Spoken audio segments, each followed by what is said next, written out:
De pé, passageiros do comboio suburbano. Se a burguesia tem o expresso da meia-noite, a classe trabalhadora em Portugal tem o comboio suburbano. E hoje vamos falar muito especificamente da classe trabalhadora, da história da classe trabalhadora, de uma história da classe trabalhadora que não é explorada nem feita por mais nenhuma classe. Vamos falar e vamos discutir exatamente se houve ou não um soviete na Marinha Grande nos anos 30. Vamos falar da greve geral dos anos 30 e da repressão que se lhe seguiu e de como isso modelou a história da classe trabalhadora portuguesa. E para falar sobre esse assunto temos hoje connosco Saúl Pereira na moderação, este que vos fala. Temos também o André, connosco também André Esteves, e o João Vilela, habitual do comboio suburbano, que vai, mais uma vez, como o nosso também habitual apresentador Lucas costuma dizer, vamos mais uma vez abusar da posição de historiador do Vilela para lhe fazer aqui um conjunto de perguntas sobre o que foi este acontecimento histórico, sobre as diferentes perspectivas que se podem fazer sobre ele e que legado é que ele tem ainda hoje para nós trabalhadores, para nós comunistas, para nós que vemos o mundo de alguma maneira influenciada pelo marxismo, alguns pelo marxismo-leninismo, outros não.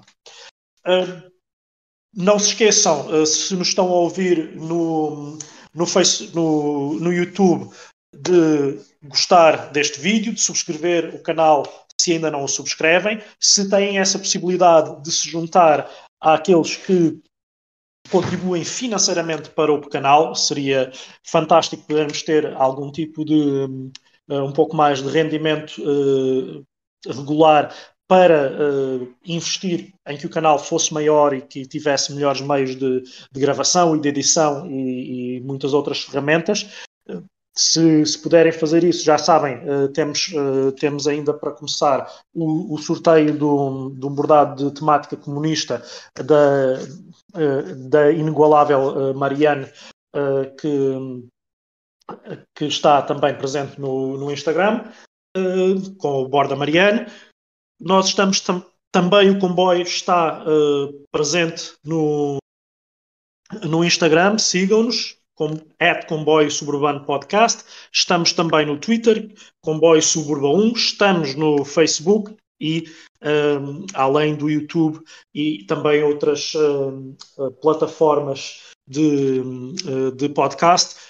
Se nos ouvem pelo Spotify, não se esqueçam de também lá nos seguir e pôr uma boa avaliação, para também conseguirmos entrar um pouco nos algoritmos de sugestão e tudo isso, dos quais somos quase escravos, como costumamos dizer. É assim que funciona este mundo dos mídias sociais de produção de conteúdos, por algumas razões, infelizmente, por outras também é por onde se consegue que haja algum conteúdo contra-sistémico, contra-hegemónico, popular, a chegar a pelo menos uma parte das massas, talvez menos do que gostaríamos.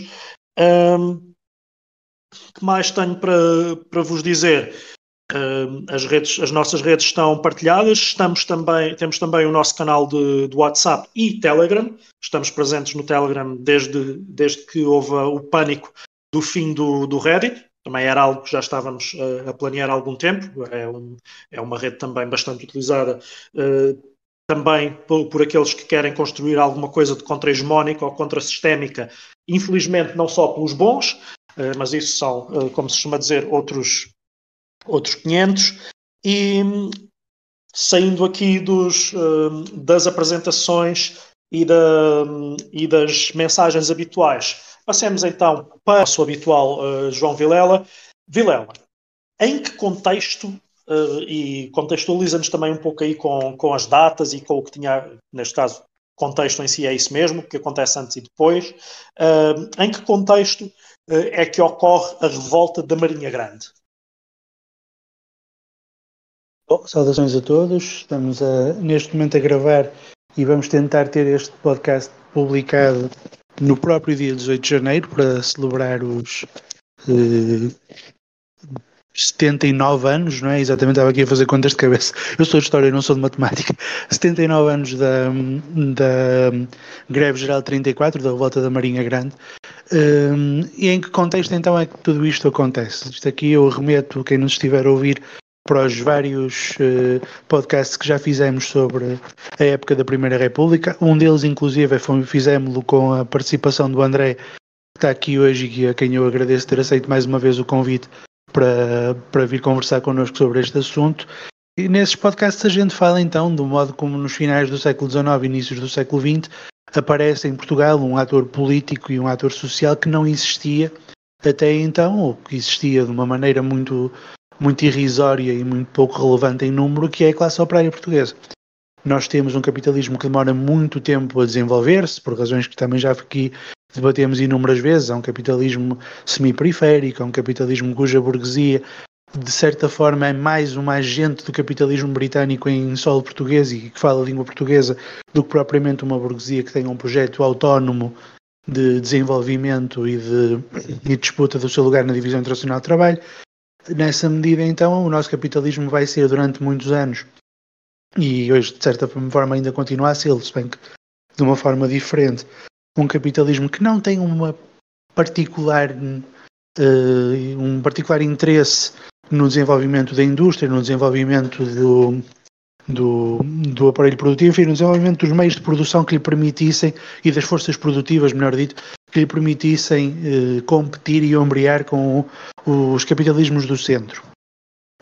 No entanto, a chegarmos aos finais do século XIX, como eu dizia há pouco, a industrialização começa também a desenvolver-se em Portugal, começa a desenvolver-se não só porque os capitalistas portugueses começam a ter um grau de acumulação de capital que já não permitia reproduzir-se utilizando unicamente o comércio externo e a agricultura. Era necessário, para manter a reprodução de capital em funcionamento, que se fizessem investimentos também na indústria, mas também porque começam a surgir, enfim, o termo é anacrónico e se calhar descabido, mas de certa maneira, mas dá para perceber aquilo que eu quero dizer, começam a surgir os primeiros fenómenos daquilo que hoje em dia chamaríamos de deslocalização de indústrias, isto é, começam a surgir indústrias que são instaladas em Portugal por fabricantes ingleses, por fabricantes franceses, por fabricantes de países do centro capitalista da altura, do centro europeu, e esses fabricantes vão então instalar essas indústrias em Portugal e vão fazer com que cresça em Portugal uma classe operária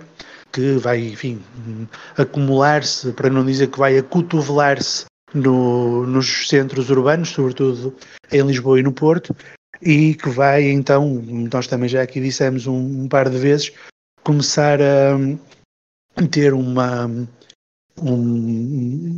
vai começar a participar na luta social e vai começar a participar na luta política também nessa fase final do século XIX e de início do século XX. À medida que a classe operária começa a participar na política, começam a surgir dentro da classe operária diversas correntes de opinião, diversas correntes de organização e diversas correntes teóricas sobre como é que o movimento operário devia desenvolver-se. A primeira que surgiu e que já vinha dos anos 70 do século XIX, salvo erro, é a corrente socialista, não é? Foi fundada em Portugal por pessoas como o Antero Quental, etc., e vai ter uma certa influência no panorama político português, no panorama da classe operária portuguesa, até aos anos 30, grosso modo. E essa corrente socialista é marcada por duas características. A primeira característica é de ser aquilo que se chamaria uma corrente burguesa para operários. Basicamente, quem teoriza essa corrente socialista são burgueses. Eu falei há pouco do Antero Quental, poderia falar de outros nomes que, vindos da burguesia, vão junto da classe operária, no fundo quase como missionários, se quisermos usar uma expressão um pouco religiosa, para tentarem explicar à classe operária que ela é explorada e que ela precisa de ser precisa de se movimentar, precisa de se erguer contra essa mesma exploração, e ao mesmo tempo que esta corrente socialista se vai enraizando com algumas dificuldades e algumas contradições junto da classe operária, também se vai enraizando uma outra corrente, que é a corrente republicana, de que falámos imenso já em outros podcasts. A certa altura também começam a surgir outras correntes dentro do movimento operário por razões que vou apresentar a seguir. Como estamos a ver, quer os republicanos, e disso já falamos imenso, quer os socialistas, basicamente são elementos da burguesia, elementos das classes intermédias que se dirigem ao proletariado com a intenção de fazer com que o proletariado urbano de Lisboa e do Porto se transforme, basicamente, numa massa eleitoral do socialismo e numa massa eleitoral do republicanismo. E mais tarde, não apenas eleitoral, numa massa de combate às ordens de dirigentes republicanos e às ordens de dirigentes socialistas, se bem que menos no caso dos socialistas. E aqui entra um ponto que não é despiciente. Os socialistas demoraram muitos anos a construir uma pequeníssima influência no movimento operário, até que de repente os republicanos aparecem e levam os operários de uma vez só, precisamente porque tinham um discurso muito mais aguerrido, precisamente porque tinham uma prática política muito mais combativa, e aquilo soou aos ouvidos dos operários, que tinham condições de trabalho absolutamente miseráveis, que tinham condições de vida absolutamente dantescas, não?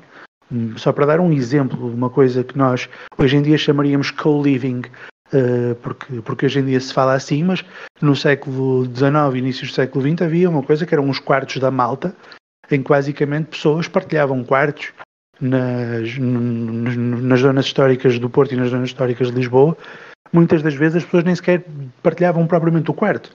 As pessoas pagavam o aluguer da cama, ou seja, o operário tinha direito a dormir durante 8 horas naquela cama, levantava-se para ir para a fábrica e vinha um outro operário recém-saído do seu turno que dormia na mesma cama onde ele tinha acabado de estar e pagava também o aluguer por 8 horas de sono naquela cama. A situação era absurda, a situação era asquerosa nas zonas, nas concentrações operárias que nós tínhamos em Portugal na época a que nos reportamos. E naturalmente, com uma situação tão dramática do ponto de vista social, um partido que fosse falar aos operários em conciliação, de forma aproximativa, de forma gradual, de forma cuidadosa, tentarem um bocadinho agora, um bocadinho a seguir, melhorar as suas condições de vida, era um partido que estava fadado a não ter qualquer espécie de sucesso no seu empreendimento. Ao passo que um partido que viesse dizer que era preciso derrubar o regime, que era preciso construir um regime novo, que era preciso usar a força que fosse necessária para mudar as condições de vida dos trabalhadores, era um partido que tinha todas as condições para vencer. E a prova disso foi precisamente o crescimento republicano. Contudo, quando chegamos a 1908 e tivermos o regicídio, o Partido Socialista vai fazer um raciocínio que se vai revelar absolutamente dramático para ele, Partido Socialista, e acima de tudo estúpido do ponto de vista político. Porque quando se dá o regicídio, o que é que o Partido Socialista pensa? Nós vamos agora ter uma repressão violentíssima sobre o movimento republicano. Os republicanos vão ser todos presos, vão ser todos deportados para os confins do Império Colonial Português, para o degredo, e portanto o que é que vai sobrar da base operária do Partido Republicano? O que vai sobrar da base operária do Partido Republicano é a necessidade histórica de votar no Partido Socialista, porque não vai haver mais Partido Republicano nenhum. Nós vamos basicamente herdar o Partido Republicano e a sua base. Aliás, o próprio rei de Portugal na altura, o rei Dom Manuel II, apostava algumas fichas nisto. Ele considerava e começou a dar alguma margem de manobra a que isso acontecesse, que não era má ideia se o Partido Socialista, que era um partido historicamente muito moderado e muito medroso, a verdade é essa, se ele começasse a ser bem recebido, se ele começasse a ter alguma margem de manobra concedida pela monarquia, provavelmente ele conseguiria reencaminhar e encarrilar aquele movimento operário que tinha morto o rei e o príncipe herdeiro e andava a fazer movimentações, rebeliões e greves há não sei quanto tempo. O Partido Socialista, com a sua postura e não havendo Partido Republicano, talvez os conseguisse levar à certa e acalmá-los. O rei estava redondamente enganado. Em 1909, portanto, um ano depois do regicídio, há um congresso da UON, da União dos Operários, União Operária Nacional, peço desculpa, que era na altura uma espécie de central sindical que agregava os socialistas e agregava outras correntes, agregava muitos republicanos também, e agregava outras correntes sindicais. O que acontece nesse encontro da ONU de 1909 é que os socialistas começam então a propor esta ideia de que os republicanos vão desaparecer, nós temos agora de fazer um trabalho para conseguirmos ganhar as posições eleitorais que os republicanos tinham e crescermos ainda mais do que os republicanos já tinham crescido, e encontram uma resistência violenta dentro desse Congresso, de uma facção, que na altura se chamava uma facção sindicalista radical, que vem dizer, não, nós não temos que estar a lutar por lugares no aparelho de Estado, nós temos que lutar pela nossa emancipação como classe, nós temos que lutar pela libertação dos trabalhadores do jugo da exploração. Vejam as condições abjetas em que nós estamos, vejam aquilo que nós temos de fazer para conseguir um pequenino aumento salarial. Vocês acham sinceramente que nós vamos conseguir alguma coisa por termos 1, 2 ou mais deputados? Não, nós temos de facto de avançar para a transformação radical da sociedade através de uma revolução. E enfim, desse congresso de 1909 surge a cisão entre os socialistas e os anarquistas vão passar a ter um papel de charneira durante todo o período republicano que virá a seguir. Os republicanos vão, durante algum tempo, conservar um certo ascendente junto dos setores da classe operária, vão conseguir inclusive fazer com que diversos operários se transformem na chamada polícia cívica, que era basicamente uma polícia que andava pelas ruas de Lisboa e do Porto.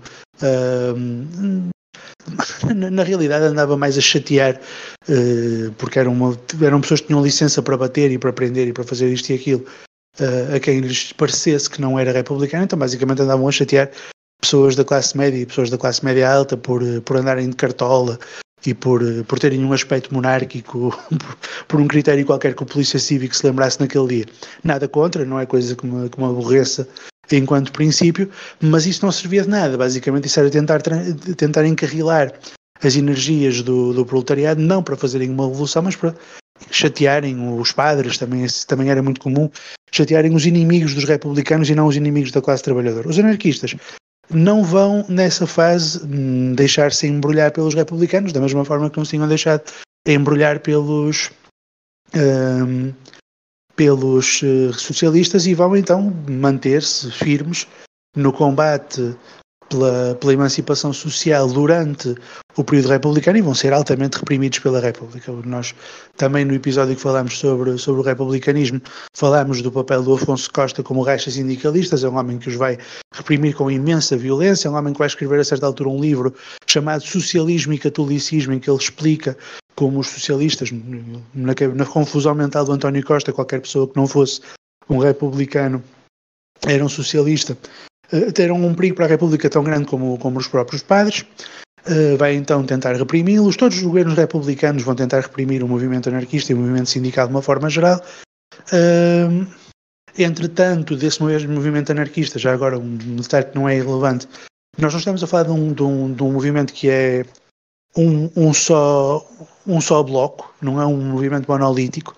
É um movimento que vai ter uma série de correntes internas, de decisões, de disputas, de zangas, de tudo e mais alguma coisa, até que a certa altura vai surgir dentro do movimento republicano, inspirado pela Revolução de Outubro, uma coisa chamada Frente Maximalista, e dessa Frente Maximalista vai surgir em 1921 o Partido Comunista Português.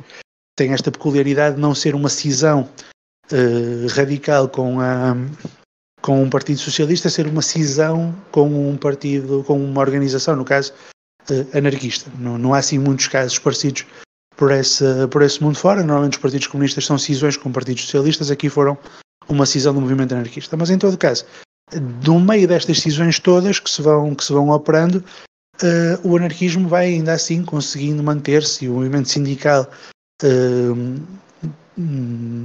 revolucionário, radical, vai conseguindo manter-se como um problema e como uma ameaça permanente ao regime republicano, que não consegue detê-lo. De tal maneira não consegue detê-lo que em 26, como sabemos, não é necessário fazer um golpe de Estado, instaurar o fascismo no 28 de maio de 26. O fascismo instaurado no 28 de maio de 26 vai então lançar-se numa perseguição ao sindicalismo, que vai ter uma característica interessante.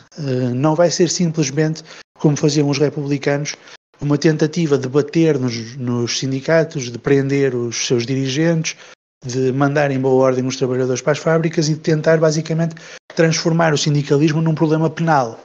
O fascismo português vai ser um pouco mais sofisticado que isso, inspirando-se na doutrina social da Igreja, na Rerum Novarum do Leão XIII, que fala sobre a importância de haver sindicatos. O Leão XIII diz, o problema, as palavras não são exatamente estas, mas basicamente a ideia é, o problema dos sindicatos não é serem sindicatos, o problema dos sindicatos é serem dirigidos por socialistas.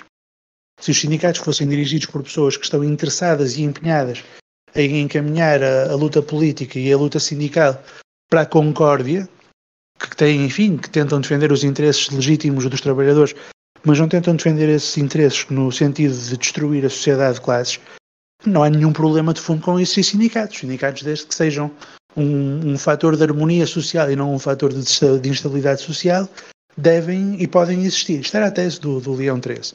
Que os fascismos, o português, o italiano, o alemão e o espanhol, vão aplicar, garantindo por vias administrativas e por vias repressivas que de facto os dirigentes dos sindicatos eram pessoas empenhadas nessa tal concórdia social, e se não fossem iam presos, e se não fossem eram mortos.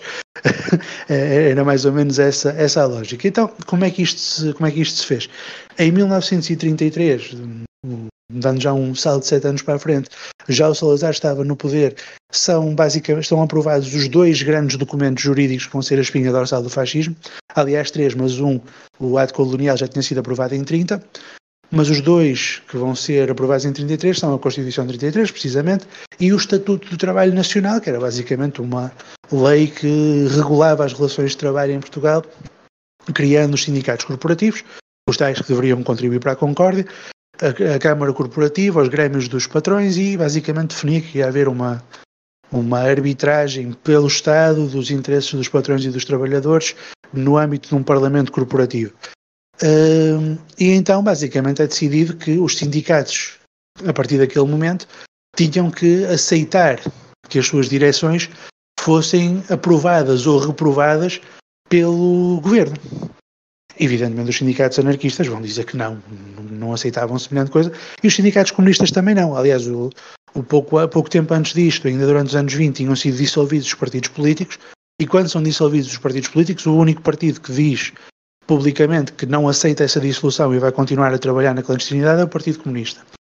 E, portanto, quando chegamos aos anos 30, o Partido Comunista ainda está de pé, tinha uma central sindical própria, que era a CIS, a Confederação Intersindical, e os sindicatos da CIS não aceitam que os seus dirigentes sejam homologados pelo governo. Os sindicatos da CGT, a tal que tinha rompido com a UON em 1909, também não aceitam semelhante coisa e começam a organizar-se no sentido de fazer uma greve geral, que, enfim, fará agora em 18 de janeiro 79 anos, com o objetivo dessa greve geral ser uma insurreição que derrubasse o fascismo e que garantisse as liberdades dos sindicatos. Enfim, como veremos a seguir, essa greve geral não teve sucesso e portanto o fascismo durou mais uns quantos anos. Muito obrigado, Vilela. Tivemos aqui um contexto muito completo e muito enriquecedor sobre o que é que levou então a todo este processo. Vemos aqui também a questão dos erros da conciliação de classe de alguns partidos que são antigos, ao que parece. A conciliação de classe não começou com o Lula, não começou com o cunhalismo, não começou com as tentativas da ala esquerda do PS e do Bloco. A conciliação de classe tem muitos anos e faz muita escola há muitos anos nas organizações que afirmam representar a classe trabalhadora. André, depois de já termos aqui este contexto dado para o que é que vem antes da revolta da Marinha Grande, diz-nos tu, para quem não conhece o evento, para quem está a ouvir falar da revolta da Marinha Grande pela primeira vez, ou que já ouviu falar e não sabe dos seus pormenores, ou só a conhece pelas versões ligeiramente enviesadas que alguns partidos partilham sobre ela em Portugal, quais foram os principais elementos desta revolta? Que acontecimentos é que não aquele contexto geral que o Vilela nos esteve a dar, mas que acontecimentos imediatamente anteriores levam a que ela aconteça e como é que ela se desenrola e como é que ela é, como o Vilela já nos disse, dando aqui uma espécie de spoiler, como é que ela é reprimida, como é que ela é derrotada. Ora, olá a todos e desde já obrigado por me terem convidado para esta conversa. A greve de 18 de janeiro ela desenvolve-se então ao longo ao longo de várias semanas ou até vários meses. Começa-se a ser preparada em 1933 até finalmente ser iniciada em 1934. E a Marinha Grande, em toda a preparação da greve, acaba por ser um caso bastante diferenciado dos restantes zonas do país em que se desempenhou e se desenrolou a greve.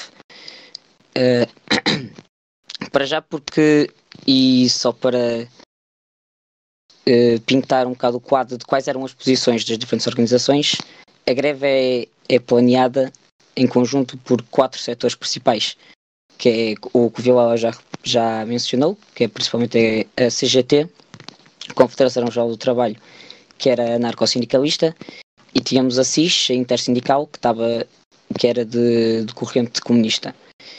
E na preparação de todo o movimento existem ainda mais 2 federações sindicais. Uma era uma associação de sindicatos autónomos e que não vai ter qualquer tipo de ação na Marinha Grande, mas que estiveram envolvidos na organização do movimento de modo geral, do 18 de janeiro. E tínhamos a Federação das Associações Operárias, que estava ligada ao Partido Socialista Português. E na preparação da greve, o que é interessante é que inicialmente existem posições diferentes sobre como é que este movimento deve ser organizado e como é que ele se deveria desenrolar. Porque os anarquistas desde o início que vão defender um método insurrecionalista.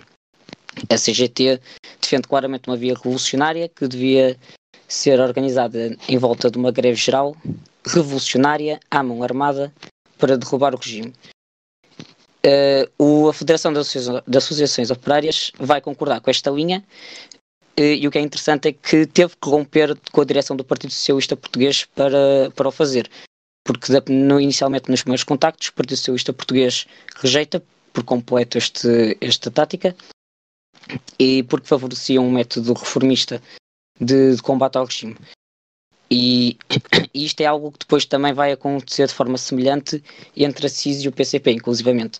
A FAO então rompe com o PSP para se juntar à greve. Os sindicatos autónomos também concordam logo à partida com a tática da CGT. Com a CIS e o PCP a questão é um bocado mais delicada, porque a direção do PCP inicialmente defendia uma tática diferente. Eles concordam por completo em executar um movimento gravista contra a ditadura, contra o fascismo e contra o Estatuto Nacional do Trabalho. Só que a tática que a direção do PCP preferia era a de debate e discussão em assembleia nos sindicatos para que estes votassem coletivamente contra o Estatuto de Trabalho e que em seguida desencadeassem o que o PCP chamava de greve de massas, que deveria ser um movimento gravista, mas pacifista. E o combate deveria ser feito mais por métodos legalistas do que por uma via insurrecionária. E isto vai se gerar algumas tensões, porque a CIS, que era liderada pelo José Sousa, que tem um militante muito importante na direção do PCP, tinha uma posição diferente. A CIS vai acabar por concordar com a posição da CGT de que era preciso uma greve de caráter insurrecionalista. E isto depois ainda se torna mais interessante quando, mesmo com a discordância do PCP, a base do partido, tanto de militantes do Partido Comunista Português como da Federação das Juventudes Comunistas do PCP, vão também concordar com essa tática mais insurrecionalista. Isto depois vai ter também consequências interessantes que eu analisei mais à frente sobre como é que a greve é ao longo das décadas relembrada pelo PCP. Mas essa discórdia das táticas a serem utilizadas até fica muito patente na posição do Bento Gonçalves, que vai fazer de tudo para que a SIS não entre na união de federações sindicais com a CGT, com os autónomos e com a FAO, e vai depois mais tarde até descrever o que se deu na Marinha Grande e todo o movimento do 8 de janeiro como uma anarqueirada. Mas isso eu poderia até analisar um bocadinho mais à frente. Quando chegamos então à Marinha Grande, ela também é um caso muito interessante, porque é talvez o único ponto do país, em todo o movimento do 8 de janeiro, em que os comunistas são a maioria. Porque apesar da CGT ainda já estar muito enfraquecida depois de anos de repressão nesta altura, é ainda a organização sindical e de classe operária mais forte do país. Mas enquanto a CGT tem maioria nos outros locais do país, temos greve em Silves, greve em Almada, Barreiro, temos movimentos em Lisboa e em outras zonas do país, em que a CGT geralmente representa sempre a maioria dos participantes, e na Marinha Grande acontece o oposto. A Marinha Grande é um baluarte do Partido Comunista Português, essencialmente. A grande maioria dos militantes que vão participar neste movimento são do Partido Comunista Português, o que não significa que não tenham participado membros de outras correntes, que eu já vou explicar que de facto participaram. Para começar, a principal organização de classe operária da Marinha Grande era o Sindicato Nacional dos Vidreiros. A Marinha Grande é uma vila, nesta época essencialmente de operários vidreiros. E é uma vila que tem cerca de 8 a 10 mil habitantes, é uma vila relativamente pequena. Mas o que é interessante também da questão do Sindicato Nacional dos Vidreiros é que esta é composta essencialmente por uma união de várias associações de classe. E essas associações de classe, nenhuma delas está, na verdade, filiada à SIS. O que não impede, no entanto, que o PCP continue a ser o partido mais influente dentro do Sindicato Nacional dos Vidreiros. Porque, por exemplo, dentro das associações de classe que faziam parte do sindicato, temos a Associação de Classe dos Manipuladores de Cristal, que estava inclusivamente filiada na CGT, era ainda maioritariamente influenciada pelos anarcossindicalistas, e o dirigente da Associação de Classe é até o José Oliveira Henriques, que era militante da CGT e que vai participar na revolta do 18 de janeiro. E, por outro lado, a Associação de Manipuladores de Vidraça era até filiada à Federação das Associações Operárias, da FAO, e o seu dirigente era um socialista, era o Carlos Frazão. Mesmo assim, a maior parte dos dirigentes do Sindicato Nacional dos Vidreiros são, de facto, membros do Partido Comunista Português. E vai ser o Partido Comunista Português que vai liderar todo o movimento da Marinha Grande. Portanto, quando nós analisamos os participantes da greve, esse é o ponto fulcral, é maioritariamente PCP, mas há também a participação de anarquistas, como por exemplo o José Gregório, que é militante do PCP e participa na greve, reconheceu mais tarde no seu texto de 1955 que houve participação de anarquistas. Não sabemos ao certo se houve ou não a participação de socialistas, mas tendo em conta que uma das associações de classe do Sindicato dos Vidreiros era dirigido por um militante socialista, é possível que os socialistas também tenham estado no movimento. Ora, qual era o plano para o movimento da Marinha Grande? A ideia era desencadear uma insurreição armada, que seria precedida de vários atos de sabotagem, tomar controle da vila e, em seguida, desencadear uma greve geral na vila para tomar completamente controle da localidade. E isto estava inserido no projeto maior da greve do 18 de janeiro, que era derrubar o regime, e movimentos semelhantes e insurrecionalistas deveriam ser desencadeados nos outros pontos do país. O que, infelizmente, e como também podemos ver mais à frente, não vai acontecer. Mesmo nos pontos do país em que vão haver também insurreições armadas, nunca vão ter o caráter da Marinha Grande. O movimento, então, inicia-se por volta da madrugada, com uma reunião no Casal Galego, e nós não sabemos exatamente ao certo quantas pessoas é que estarão nesse encontro, mas os números, por exemplo, da historiadora Fátima Patriarca apontam para mais ou menos 250 militantes que estarão estado reunidos. Ora, qual era a ideia? Os militantes que estão aqui presentes deveriam dividir-se em 6 grupos. 3 eram dirigidos para o centro da vila, para a Marinha Grande, e os outros 3 deveriam estar responsáveis pelos atos de sabotagem. Estes atos de sabotagem envolviam o corte de cabos telegráficos e telefónicos, que vão ser de facto realizados com todo sucesso. Os atos de sabotagem na Marinha Grande, com a exceção de um que envolvia sabotar a linha férrea que ligava a Marinha Grande à Leiria, esse é o único que vai falhar, os outros vão todos ter sucesso. Não sabemos ao certo porque é que o ato de sabotagem da linha férrea não foi desencadeado, mas é possível que tenha sido pelo aproximar das forças policiais e do exército que poderão ter talvez afugentado os militantes. Ora, estes atos de sabotagem são então desencadeados e os restantes grupos estavam organizados naquilo que os militantes do Partido Comunista, acima de tudo, chamavam como brigadas de choque, que eram grupos de militantes armados que deviam então realizar duas coisas fundamentais.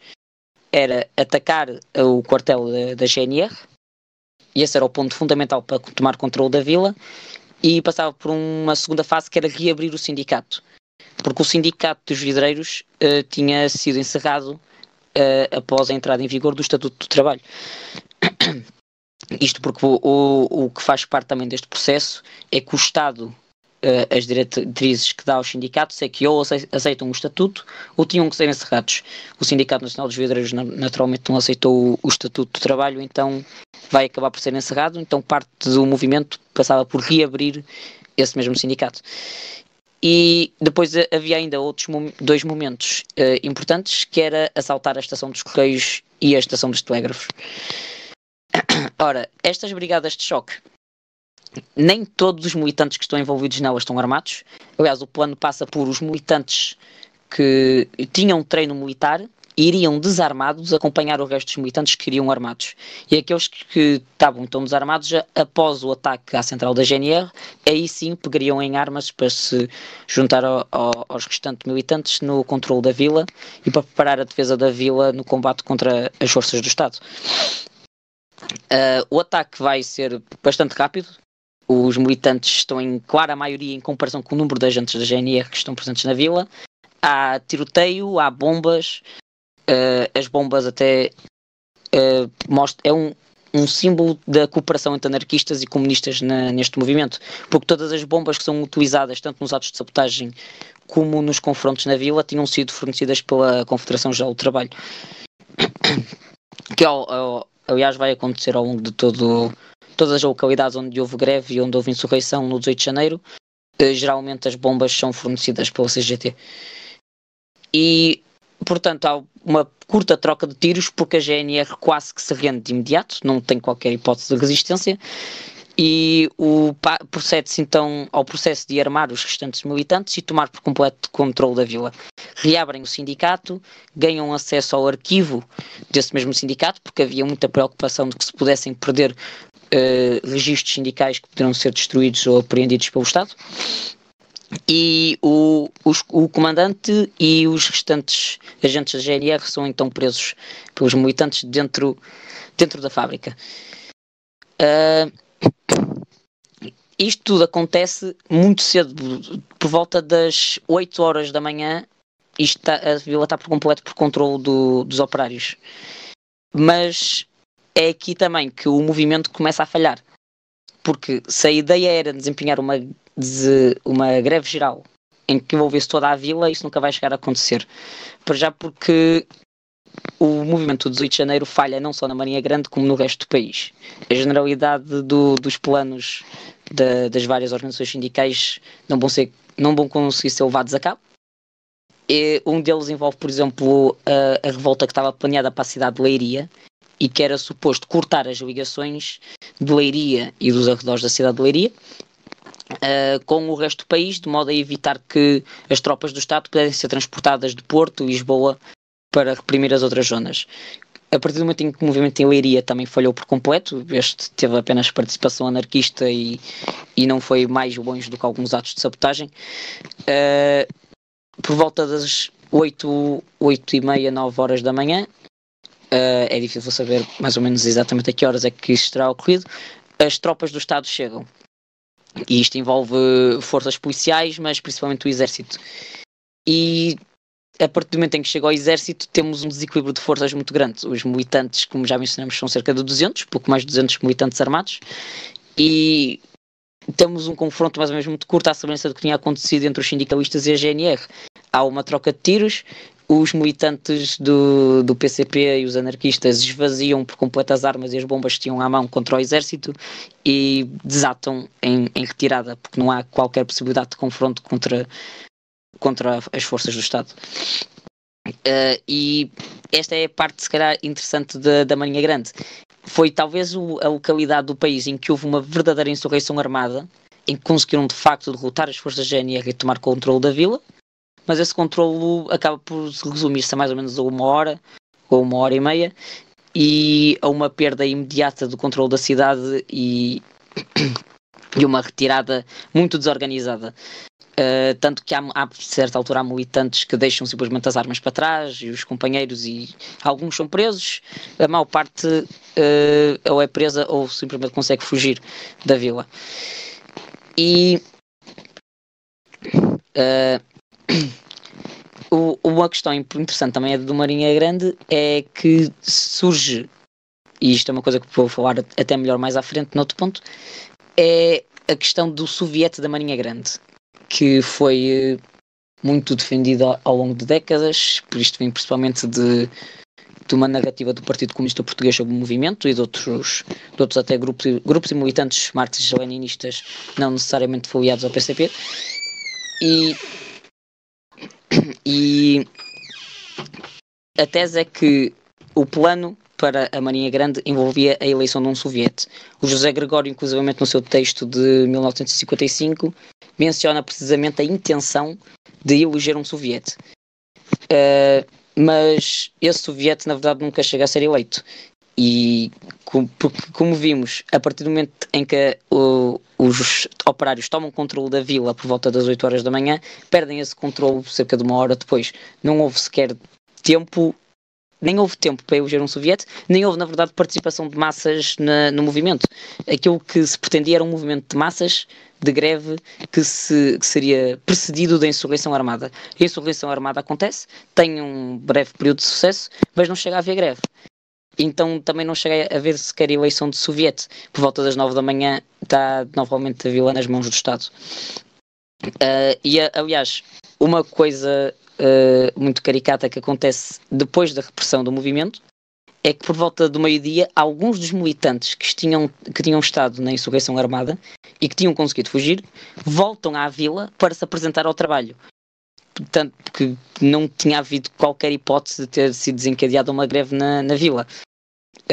Também não conseguiram voltar ao trabalho porque o trabalho acaba por ficar encerrado na vila durante alguns dias por ordens do Estado até ser retomada a ordem. Tanto porque, apesar de na Marinha Grande e na maior parte do resto do país o movimento ter sido completamente esmagado durante o dia 18, noutras regiões como a Almada e Silves houve de facto greve geral, e greve geral que se estendeu até ao dia 19, no caso de Silves estende-se até ao dia 20. Portanto, ainda houve alguns dias de agitação a nível nacional contra o Estado. Entre os militantes que desempenham um papel-chave neste movimento, também é importante referir que, além de José Gregório, outros militantes do PCP que estavam presentes eram Manuel Baridó, que vai ser muito importante até no papel de recordar os eventos da Marinha Grande até depois do 25 de Abril. E depois está também militantes como Teotónio Martins, já mencionei o anarquista o José Oliveira Henriques. Mas a insurreição acaba por se traduzir-se nisto. É um movimento de algumas horas, uma minoria de militantes toma controle da vila, é derrotado e foge sem conseguir desencadear verdadeiramente uma greve.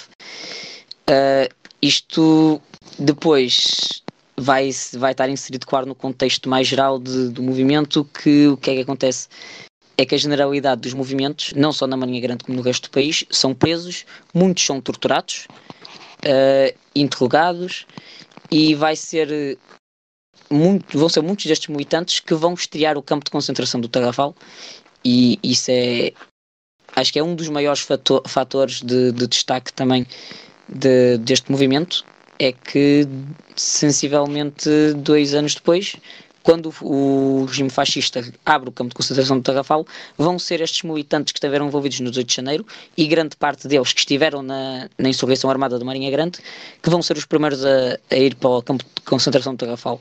Muitos deles vão inclusivamente morrer. E posto isto, é também interessante ver que na sequência da greve vamos ter reações completamente diferentes da parte dos movimentos. Porque, por exemplo, a CGT, que já estava enfraquecida por décadas e décadas de repressão, vai sentir o 18 de janeiro de maneira mais intensa, se calhar, que os restantes movimentos. Mesmo não estando em maioria na Marinha Grande, está em maioria nas restantes localidades. E este é, se calhar, também o ponto final na hegemonia da CGT no movimento operário.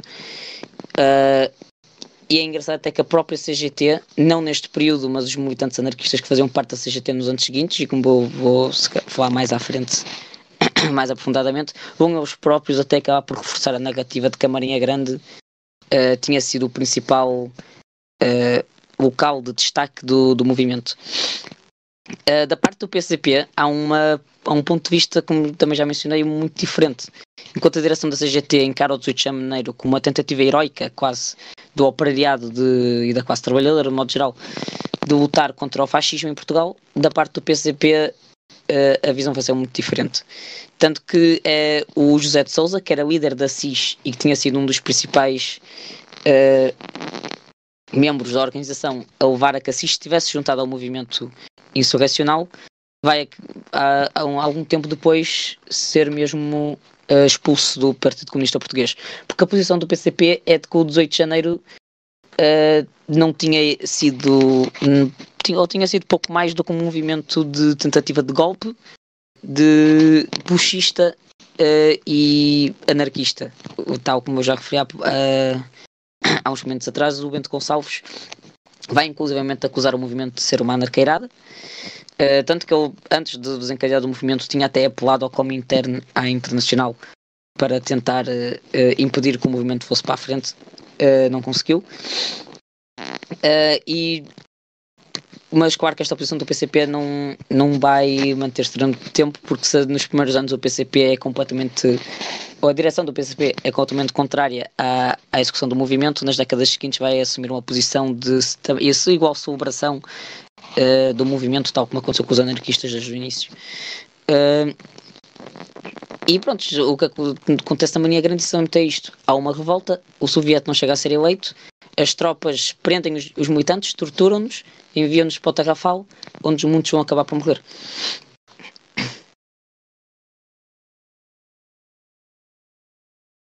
Muito obrigado, André. Tivemos aqui uma excelente descrição exatamente dos acontecimentos que temos no dia em si e na preparação do dia, que foi a greve geral e a tentativa de insurreição, chamemos-lhe então neste caso tentativa de formação de um soviete na Marinha Grande, que então é, pelo que descreveste, rapidamente reprimida quando o Estado mobiliza para reprimir as forças do Exército. Isto não acontece só na Marinha Grande e não tem consequências só nos dias que se seguem imediatamente a este dia. O próprio André já nos explicou aqui um pouco da questão do Tarrafal, de como alguns destes militantes vão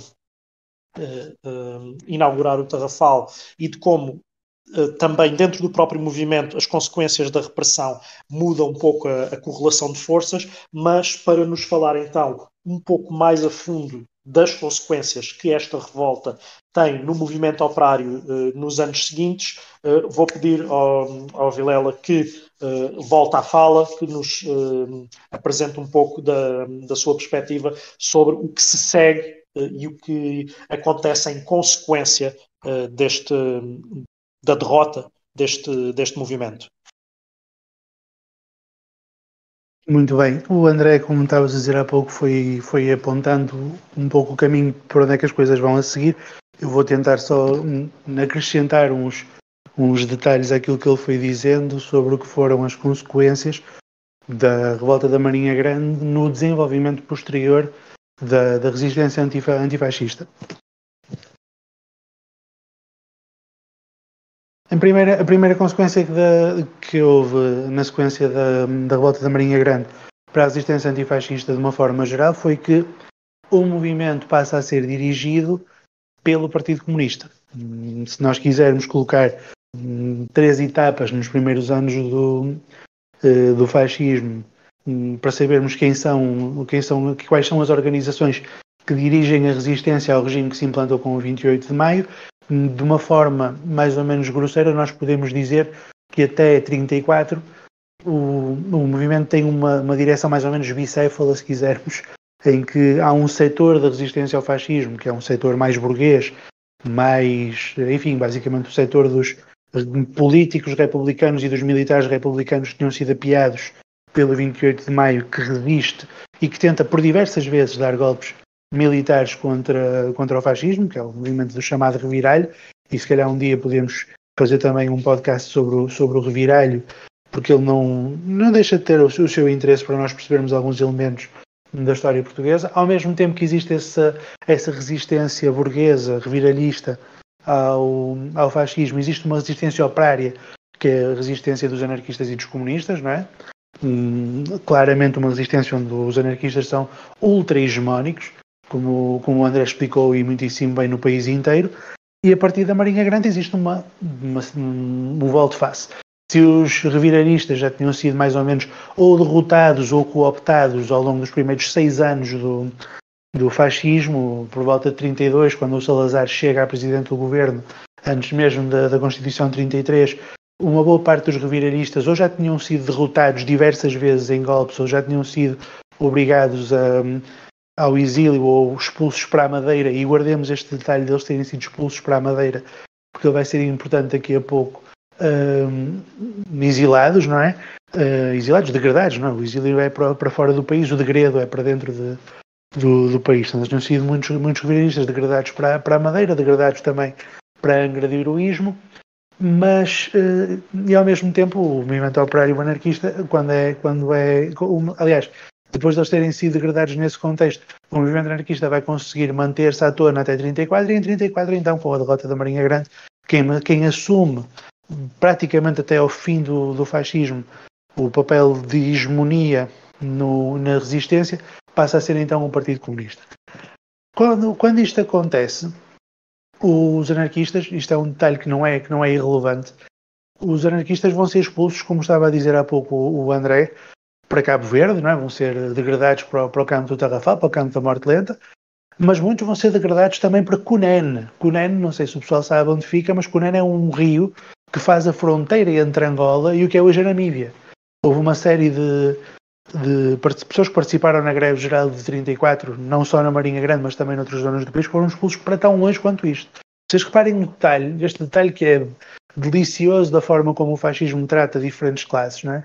Ele tinha pegado nos reviralistas, nos tais resistentes burgueses republicanos, contrários ao regime fascista, e tinha-os expulsos para a Angra do Heroísmo ou para a Madeira, e os trabalhadores, os operários, ele manda-os para Cabo Verde e para Angola.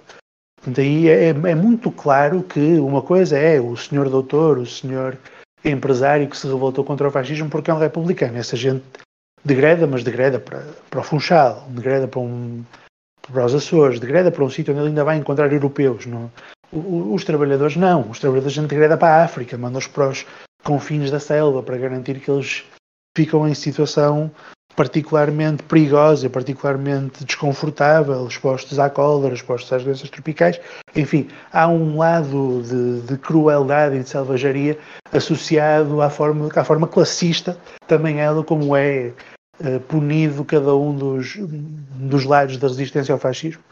Ao mesmo tempo que acontece, portanto, esta repressão no imediato e esta transformação, alteração, que essa sim vai ser sistémica na resistência ao fascismo, em que o Partido Comunista passa a ser a hegemonia nessa resistência, há alterações do ponto de vista do aparelho de Estado. Como o André estava a dizer há pouco, isto não é um detalhe irrelevante, a GNR, quando entra na Marinha Grande para tentar submeter os trabalhadores, é derrotada. Só o exército é que vai conseguir derrotar os trabalhadores. Isto não era uma novidade na história de Portugal. As polícias serem derrotadas por civis armados era uma coisa que acontecia recorrentemente, por exemplo, em Lisboa, no tempo da República. Começava a ser demasiado flagrante que as polícias não tinham condições, do ponto de vista do seu próprio material, não tinham armas para confrontar uma revolta popular armada. era necessário, e assim se fez, dotar a polícia de armas melhores, dotar a polícia de equipamentos blindados, enfim. O Salazar, a partir da revolta da Marinha Grande e a partir da greve de 1934, vai fazer um investimento muito forte numa remodelação das polícias, que vai mudar radicalmente a forma como a resistência popular se pode fazer até hoje, na realidade. A partir dali passa a haver uma desproporção tão grande, uma assimetria tão grande de força entre o aparelho policial e aquilo que um conjunto de pessoas poderia fazer em casa, ou o tipo de armas que uma pessoa poderia ter em casa, não é? As caçadeiras, não é? Para ir aos fins de semana caçar uma lebre, caçar umas perdizes, uma coisa qualquer que uma boa parte dos trabalhadores tinham e que uma boa parte dos camponeses tinham em suas casas, mais as bombas artesanais que alguns ou muitos saberiam fazer, até ali permitia um confronto mais ou menos de igual para igual com a polícia. A partir do momento em que há essa remodelação, isso passa a ser completamente impossível.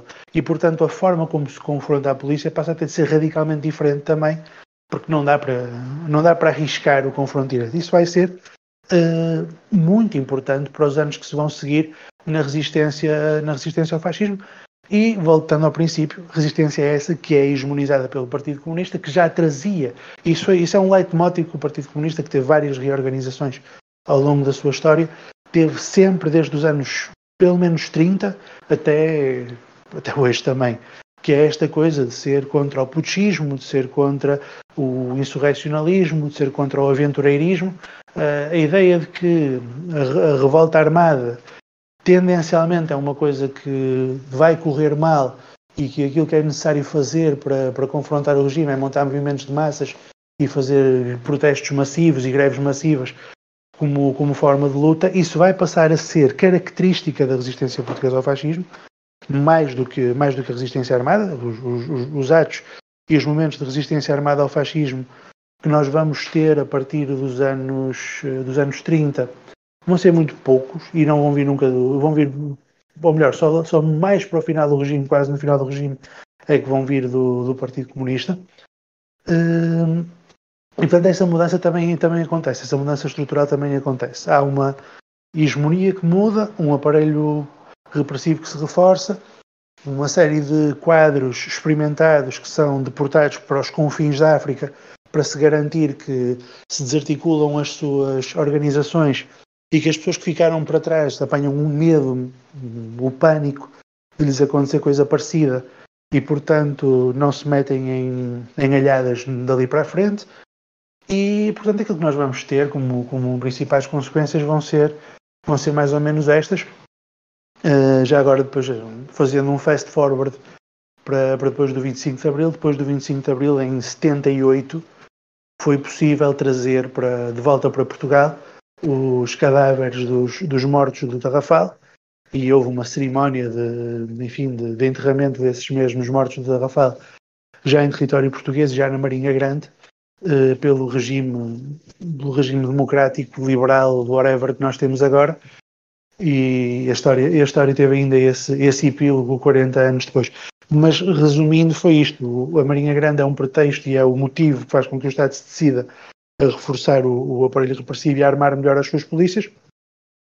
Determina o fim da hegemonia anarquista no movimento de resistência ao fascismo e abre portas à resistência do Partido Comunista, com a sua postura anti-putschista, a levar a que o essencial da resistência ao fascismo que nós tivemos tenha sido uma resistência feita por movimentos de massas em protesto ou em greve e não movimentos de massas armados.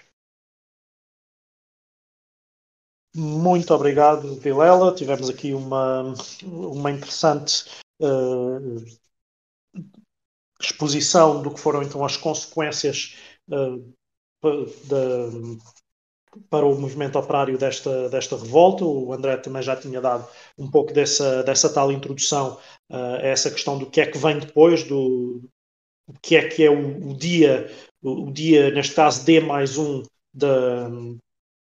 da revolta da Marinha Grande. E se por um lado temos estas consequências, digamos, reais, as consequências que, pela historiografia mais ou menos estabelecida academicamente e não só, se conseguem obter, se conseguem concluir por esse estudo histórico, que eu também acho que, agora aqui para sair um pouco do papel de moderador e dar também um pouco aqui da minha opinião, as consequências da repressão da greve da Marinha Grande, que é, portanto, o evento de maior dimensão destes dias, mas de todos os restantes movimentos que se dão por todo o país, incluindo na Ilha da Madeira, as consequências desta repressão, eu acho que se vivem ainda hoje em tudo aquilo a que se possa chamar o imaginário popular do que é de como é que se faz política em Portugal, de como é que se faz política operária em Portugal. Arriscar-me até a dizer que a ideia de que Portugal é um país de brandos costumes vem em parte do quão derrotados, do quão amansados e desmoralizados ficaram os movimentos, os militantes e as lideranças operárias nestes anos 30, nomeadamente em consequência da revolta de Marinha Grande. Para então entrarmos mesmo na questão do imaginário da classe operária, eu ia perguntar então ao André, especificamente, como é que fica então a revolta da Marinha Grande no imaginário da classe operária portuguesa?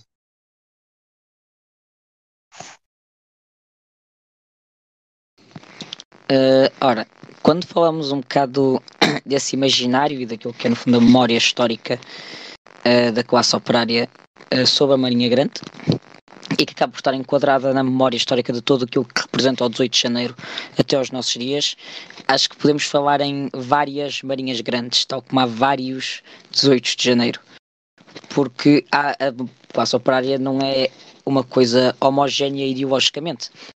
Mesmo com a hegemonia do PCP, há diferentes grupos, e mesmo até se formos falar em uma hegemonia do marxismo-leninismo, nem todos os marxistas-leninistas, depois com o decorrer das décadas, vão estar dentro do PCP. Até, principalmente quando chegamos ao período do pós-25 de Abril, e no ano de 75 temos as primeiras grandes celebrações do 18 de Janeiro, e acima de tudo celebrações da Marinha Grande. E isso está relacionado com aquilo que eu já vou explicar sobre como é que ficou isto tudo no imaginário da classe operária. Há diferentes organizações, diferentes partidos, diferentes movimentos a relembrar o 18 de Janeiro de maneira diferente. Para já porque, por exemplo, na posição do PCP, essa vai ser a posição dominante, sem dúvida nenhuma, e provavelmente até aos nossos dias, a posição do PCP, que se tem vindo a alterar. Eu acho que foram várias alterações ao longo da história. Essa posição é dominante, porque se no início o PCP está contra o movimento e descreve o movimento como uma anarqueirada, quando chegamos por volta dos anos 50 já temos uma perspectiva completamente diferente. Se há ainda uma posição crítica do movimento, de que o caráter a seguir não teria sido aquele, há no entanto uma exaltação por parte dos militantes do Partido Comunista, por influência de militantes com papéis de dirigente. O José Gregório, que eu já mencionei várias vezes, é um dos mais importantes do papel de relembrar e de criar esta memória dentro da classe operária influenciada pelo PCP. Mas o próprio Francisco Martins Rodrigues é muito importante neste processo, até porque se formos falar da ideia de mito do soviete, ela nasce um bocado no conjunto das posições destes dois militantes. O PCP, dentro da classe operária, incute uma visão do 18 de Janeiro, a partir dos anos 50, 60, como um movimento heroico. Uma grande revolta contra o fascismo, que apesar de não ter tido sucesso e das táticas utilizadas não terem sido aquelas que o partido defendia, foi no entanto uma demonstração do caráter revolucionário da classe operária portuguesa. E é neste contexto que surge a criação do mito que vai marcar para sempre o 18 de Janeiro, que é o mito do soviete da Marinha Grande. O José Gregório fala na intenção de eleger um soviete, que como já vimos nunca chegou a ser eleito.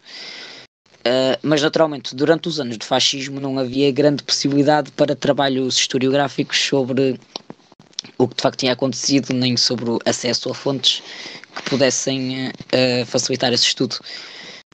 Portanto, até ao pós-25 de Abril não vamos ter verdadeiramente trabalhos académicos sobre este tema. Dentro da classe operária, o que é que fica? Fica o soviete acima de tudo. Quase que todo o resto que acontece no dia 18 de janeiro é apagado pelo soviete da Marinha Grande, que nasce... A Fátima Patriarca, outra vez vou voltar a citá-la, porque ela é quem tem o trabalho mais extenso sobre a Marinha Grande e sobre o 18 de janeiro, de modo geral. Ela traça a origem desse soviete a um texto do Francisco Martins Rodrigues, em que ele fala de facto na eleição de um soviete, e que provavelmente ele terá tirado esse soviete do testemunho do José Gregório, talvez um erro de interpretação do texto. Pode ter, e daí nasce o soviete.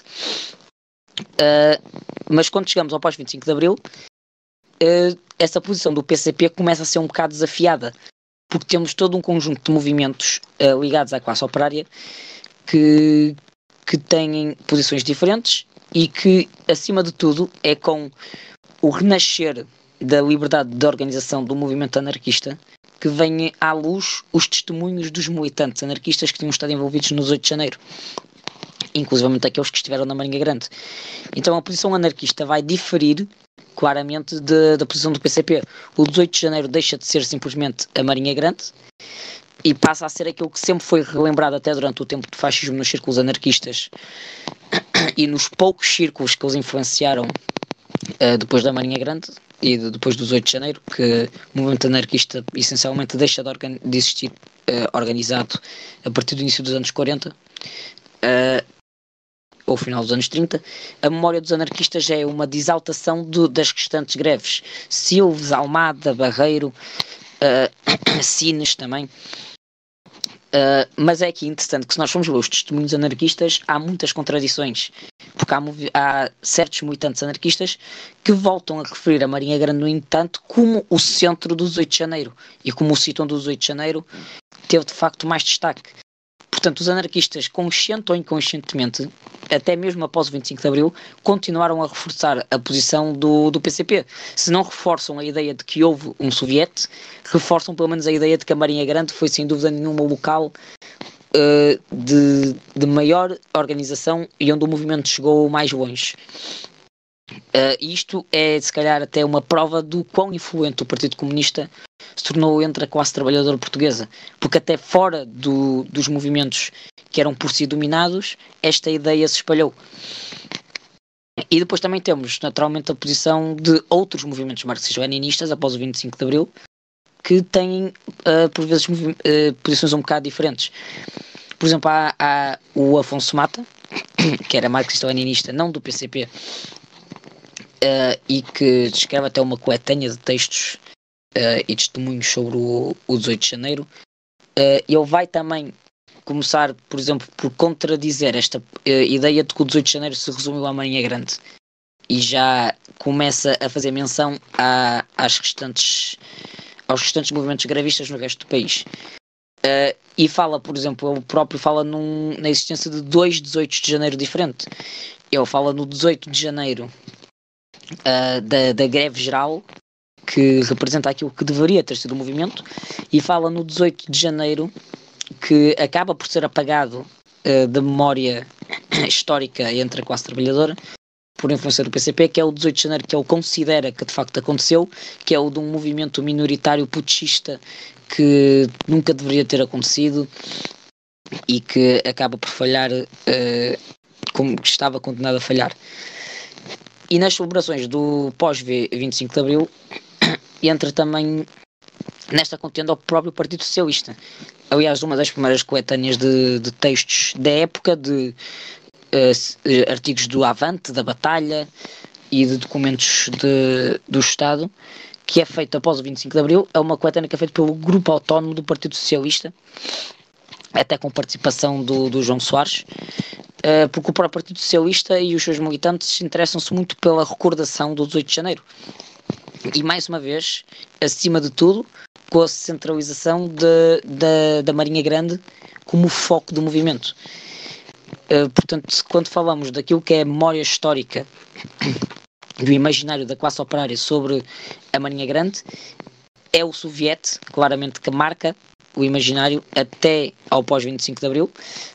Nos anos após o 25 de Abril, progressivamente o PCP começa, se não abandona a celebração do Soviete, pelo menos deixa de se referir tão explicitamente ao Soviete da Marinha Grande. Hoje em dia, creio, não tenho a certeza se o PCP sequer refere o Soviete nas celebrações anuais e nas recordações. Mas os restantes movimentos também vão progressivamente abandonar essa ideia do Soviete da Marinha Grande, principalmente depois com os estudos académicos, historiográficos, que vão acabar por desvendar esse mito e chegar à conclusão que o Soviete não chega a ser eleito.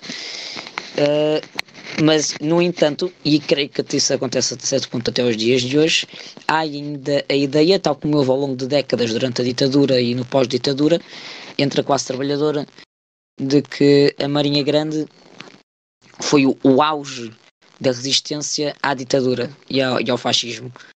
E que o 18 de Janeiro quase que não se resume à Marinha Grande, é na Marinha Grande que o movimento atinge as suas últimas consequências, que era de tomar controle até quase se pode dizer, tomar controle dos meios de produção, tomar controle dos centros de poder e derrubar por completo as autoridades fascistas.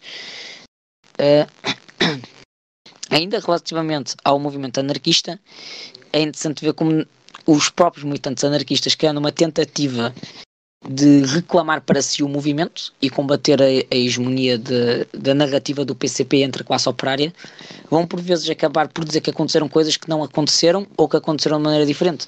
Dentro do imaginário anarquista houve durante décadas muito uma narrativa de que o motivo pelo qual o movimento falha é por culpa do PCP, porque teria havido um militante, ou um grupo de militantes do Partido Comunista que, horas antes do movimento começar, teria explodido uma bomba e isso teria alertado as autoridades. Isto vai ser muito propagado, por exemplo, por militantes como Edgar Rodrigues. E outro caso interessante é o da cidade do Porto no 18 de Janeiro, que não houve qualquer tipo de movimentação revolucionária no 18 de Janeiro, mas os anarquistas, na sua tentativa de reclamar o movimento e que de facto foram a maioria do movimento, mas de pôr de lado esse foco na Marinha Grande e no suposto soviete, falam até na execução de greve na cidade do Porto, que aliás é um dos motivos pelo qual o movimento não falha, é porque não chega a ser organizado por diversos motivos de repressão estatal, não conseguem organizar os anarquistas um comitê de greve no Porto. À semelhança do que acontece, aliás, noutros pontos do país, é muito por aí que se explica o falhanço da greve. Então, quando falamos da Marinha Grande e do 18 de Janeiro, temos várias narrativas. A narrativa dominante é claramente a do PCP e da Marinha Grande do Soviete, mas depois temos movimentos e narrativas dissidentes que ganham voz, principalmente após o 25 de Abril. Hoje em dia já estamos numa situação completamente diferente. Creio até que nos nossos dias, talvez, e diria até que infelizmente a Marinha Grande não é tão conhecida como deveria ser e não é tão recordada por parte dos movimentos, seja comunista, socialista, até anarquista, movimentos de classe trabalhadora, movimentos sindicais. Acho que deveria ser importante continuar a relembrar este movimento e até tirar lições da própria execução do movimento. Mas é basicamente nisto que se traduz toda essa memória histórica da Marinha Grande e do 18 de Janeiro. Muito obrigado, André.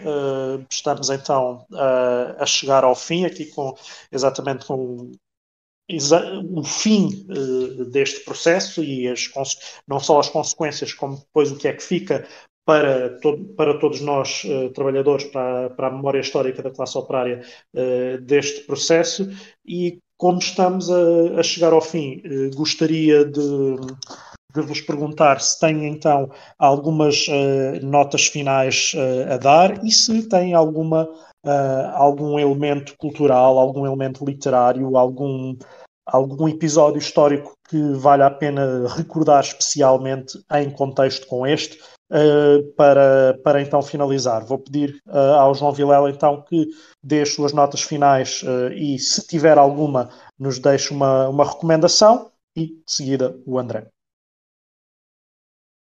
Bom, primeiro agradecer ao André ter participado mais uma vez no nosso podcast. É sempre um prazer conversar com ele sobre estes assuntos, porque ele sabe para caraças sobre o movimento anarquista e sobre o movimento operário no século XX, e eu farto-me de aprender com ele. Portanto, é muito fixe quando ele participa nos nossos podcasts. Relativamente a sugestões, há um livro... Espera aí, antes de mais, uma coisa que eu queria falar foi, achei muita graça quando o André falou que o Partido Socialista nos anos 70 tinha feito um livro ou uma coletânea de documentos, ou um livro, já não recordo exatamente, sobre a Marinha Grande. Isso é muito engraçado, porque realmente o PS nos anos 70 tem que inventar uma origem operária qualquer que nunca teve, e como consegui perfeitamente imaginar esse esforço, esse exercício de tentarem ir buscar a participação da Federação das Organizações Operárias na Marinha Grande, para fingirem que tiveram alguma coisa a ver com aquilo. Deve ter sido uma das coisas que fizeram, da mesma maneira que foram buscar a figura do Antero de Quental também, para fingir que tinham alguma ligação com o PSP do século XIX. Enfim, o PS com as suas tretas de sempre. Relativamente a sugestões, há um livro muito interessante que eu fui reler em parte para fazer este podcast, que não é especificamente sobre a Marinha Grande, mas é um livro que basicamente narra a história do aparelho repressivo português nos séculos XIX e XX, que é o Portugal à Coronhada, do Diego de Palácios Cerezalas, que eu te recomendo que se leia, porque é uma boa forma de entender como é que foi a história portuguesa, é entender a história do aparelho repressivo, perceber de que maneira é que as classes dominadas se foram movimentando para se libertarem, e de que maneira é que o Estado foi criando aparelhos de repressão para as reprimir melhor. Isso é uma boa leitura, é uma leitura útil.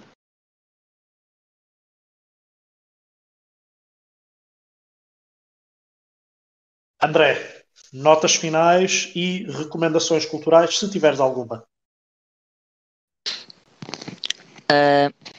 Bom, notas finais, eu não tenho muito mais a adicionar àquilo que já disse.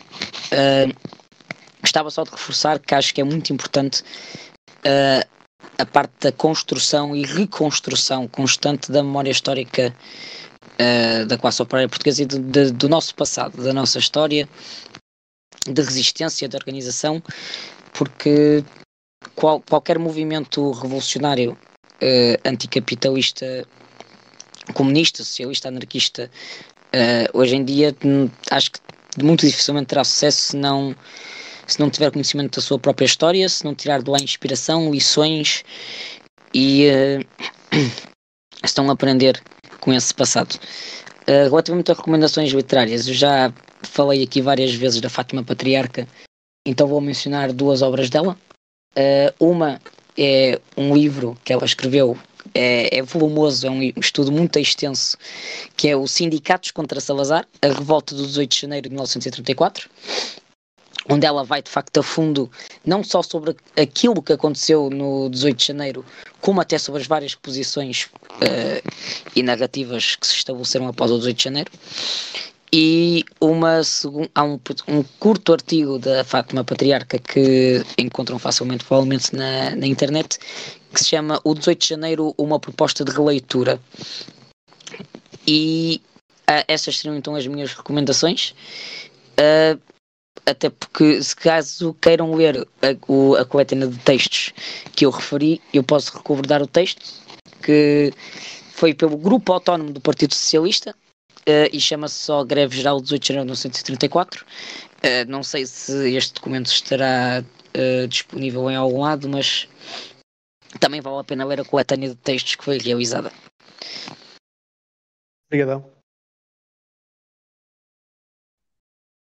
Muito obrigado por essas recomendações. Muito obrigado também, repito, o agradecimento do Vilela pela tua participação em mais um episódio nosso, André. Para também finalizar, reforçar a ideia que dei há pouco, como opinião pessoal na qual estou disposto a ser desafiado, mas acho muito importante compreendermos os episódios que levaram à revolta da Marinha Grande, o próprio 18 de janeiro e a repressão que se lhe segue, para compreendermos o estado em que fica o movimento operário, o estado em que o movimento operário renasce ou se reorganiza mais tarde e mesmo até, acho eu, que alguns dos desenvolvimentos do PREC são até explicados por esse legado histórico que tinha ficado. Finalizamos então o episódio. Agradecer a todos os que nos ouviram até ao fim. Não esqueçam de subscrever se ainda não subscreveram o canal, pôr o vosso like, partilhar nas vossas redes sociais ou com os vossos amigos se gostaram, se com o vosso amigo possa não ser até concordar muito com as nossas ideias, mas que seja fã de história, por exemplo, com todos aqueles que possam ter algum interesse na história da classe trabalhadora, que se não formos nós a contá-la, mais ninguém o fará. Cada classe faz a sua história, e o problema é quando nós estamos principalmente a fazer a história dos outros ou a acreditar na história que os outros escrevem para nós. Não devemos deixar que isso aconteça. Conforme a hora que nos estiverem a ouvir, uma excelente manhã, tarde ou noite, ou percurso ou viagem a chegar ou a ir do trabalho, e continuem a seguir-nos, continuem a sugerir-nos mais conteúdos, continuem a partilhar o nosso conteúdo.